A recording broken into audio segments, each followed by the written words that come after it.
जय श्री राम, जय हिंद, जय भारत। मैं मेरे फौजी भाइयों को नमन करता हूँ, वंदन करता हूँ और उनका अभिनंदन करता हूँ। वो अपनी ड्यूटी करते हैं, हम देश में चैन और आराम से रहते हैं। तो मेरे फौजी भाइयों के लिए दिल से सल्यूट है।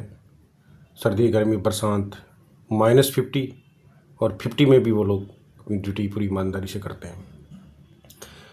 मैं गांव से बिलोंग करता हूं और मैंने गांव में मेरे फौजी भाइयों को जो मेहनत करते हुए देखा है, हमारे जो 18 साल, 19 साल, 20 साल, 17 साल के जो बच्चे हैं, उनको जो सर्दी, गर्मी, बरसात में सुबह 4 बजे उठकर मैंने दौड़ते हुए देखा है।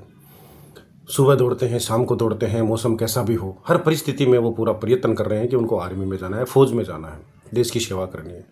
मैंने उनको पूछा, फ़ौज में जाकर क्या करोगे? तो मिशन ज़्यादा उनका, नौकरी से ज़्यादा मिशन है देश की सेवा करना है। और ये जज्बा कहाँ से आता है? ये जज्बा मेरे गांव के किसान और मजदूर भाइयों का पावर है, जो उनके बच्चों में ये जज्बा है। और वो ये जज्बा है कि उनके मन में देश प्रेम है।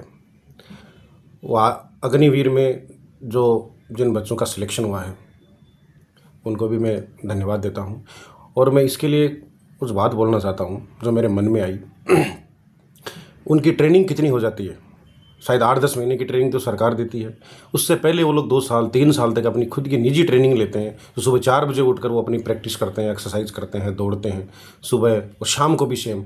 तो 2-3 साल तक वो अपनी प्रैक्टिस करते हैं। 1 साल एक साल के लगभग उनको सरकार से ये ट्रेनिंग मिल जाती है। तो उनकी 3-4 साल की उनकी ट्रेनिंग हो जाती है। 4 साल की ट्रेनिंग होने के बाद में एक हमारा फौजी भाई तैयार हो जाता है और उस तैयार होने के बाद में वो नौकरी ज्वाइन कर लेता है अग्निवीर। और अग्निवीर में उसको 4 साल में ट्रेनिंग किया हुआ को उसको नौकरी मिलती है 4 साल की।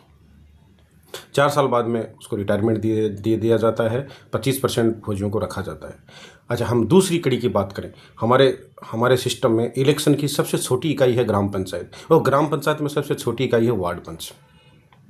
एक वार्ड पंच को बिना ट्रेनिंग, बिना प्रशिक्षण, कैसा है, पढ़ा लिखा है नहीं, उसके पास कोई योग्यता है कि नहीं है, कुछ भी नहीं होने के बाद भी आप उसको कार्यकाल चलाने के लिए 5 साल देते हो। उसके वार्ड में 800 से 1000 आदमियों की पॉपुलेशन मिनिमम होती है और उसको 5 साल का आप कार्यकाल देते हो। और मेरे जो ये फौजी भाई इतनी मेहनत करते हैं, देश प्रेम कूट कूट कर भरा इनमें, और सर्दी हो, गर्मी हो, बरसात हो, देश की सेवा में तत्पर रहते हैं। आप इनको 4 साल का टाइम देते हो। तो ये मेरा मानना है कि इसमें विचार होना चाहिए, ये विचार करना चाहिए। और उन फौजी भाइयों का हमारे देश की सेवा में कितना अहम रोल है, कितना योगदान है। आज जब भी कहीं भी कोई लड़ाई होती है, कहीं भी कोई युद्ध छिड़ता है, कहीं भी कोई अनैतिक घटनाएं घटती है, कहीं कोई आपदा की स्थिति पैदा होती है, तो सबसे पहले हमारे ये फौजी भाई जाके उनकी मदद करते हैं, अपनी जान जोखिम में डाल के उनकी मदद करते हैं। और ये भी नहीं सोचते कि हमारे पीछे भी परिवार है, हमारे बच्चे हैं, हमारे माता पिता हैं, और हम लोग आराम से, चैन से और अमन से अपने देश में आराम से रहते हैं, रात को आराम से सोते हैं, और ये रात में भी ड्यूटी करते हैं देश में पहरेदार बनकर। और अपने घर से कितने टाइम तक दूर रहते हैं? 8 महीना, 10 महीना, साल भर। और ऐसी ऐसी जगहों में उनकी ड्यूटी होती है जहाँ कैसी कैसी परिस्थितियों का इनको सामना करना पड़ता है। और इतनी परिस्थितियों के बाद में और मजबूत हो जाते हैं, इतनी ट्रेनिंग के बाद और मजबूत हो जाते हैं। तो हमको लगता है कि इसमें जो अग्निवीर में जो 4 साल को टाइम दिया, इतनी ट्रेनिंग और इतनी प्रोसेस के गुजरने के बाद में ये टाइम थोड़ा कम है। तो इसमें विचार करना चाहिए। और अगर इसमें विचार होना चाहिए तो आप मेरे को कमेंट में भी बताइएगा कि इसमें विचार होना चाहिए।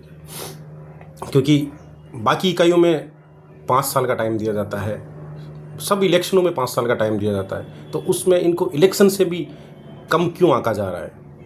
तो मेरा ये निवेदन है कि इस पर ज़रूर विचार किया जाए।